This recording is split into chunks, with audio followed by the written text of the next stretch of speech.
once again, this is Scott Schrum with the Schrum Agency and Farmers Insurance of Ephrata. I briefly wanted to talk to you today about attracting good staff members and keeping those good staff members once you have them in place. This is going to be a multi-part series. So the first part, I just want to talk to you about responsibilities and goals. So first off, when you're putting an ad out and hiring staff, please have the job responsibilities that they should be doing.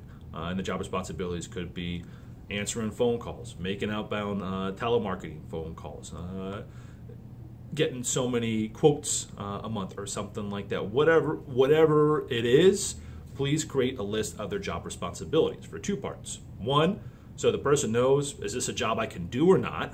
And would I like to do this job? Because if they're unhappy, they're just leaving.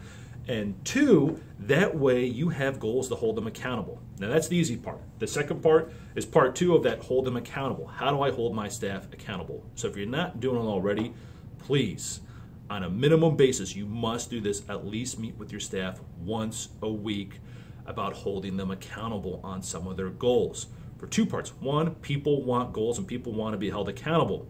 Two, if you don't meet with them and hold them accountable, how do they know if they're doing a good job or not? You can't go 6 months later like, hey, Bob, you stink. And Bob doesn't know he stinks because you never went over and reviewed his goals with them.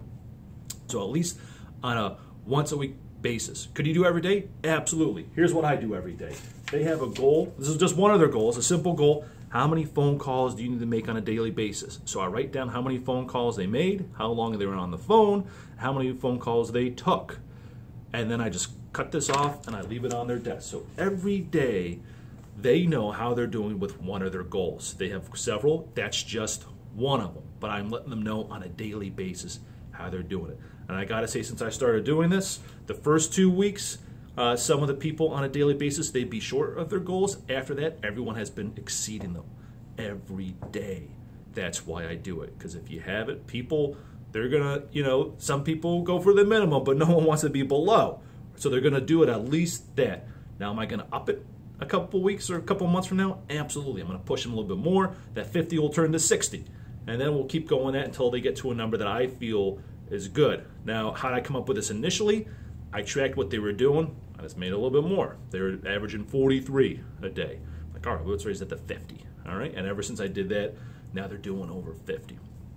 So at least once a week, you must meet with them about some of their goals, not all. Then once a month, we do a big meeting to go over the entire goals in general. How many quotes did you make? How many sales did you make? How much commission did you get? I mean, and it takes me a while to put that together. That's why we do it on a monthly basis and not a weekly basis. But there are certain things that you can do definitely on a weekly basis, maybe even a daily basis. So think about what you can do to hold your staff accountable and what are you going to meet with them about. Thank you once again. This is Scott Schrum with the Schrum Agency and Farmers Insurance of Ephrata. We'll be back soon.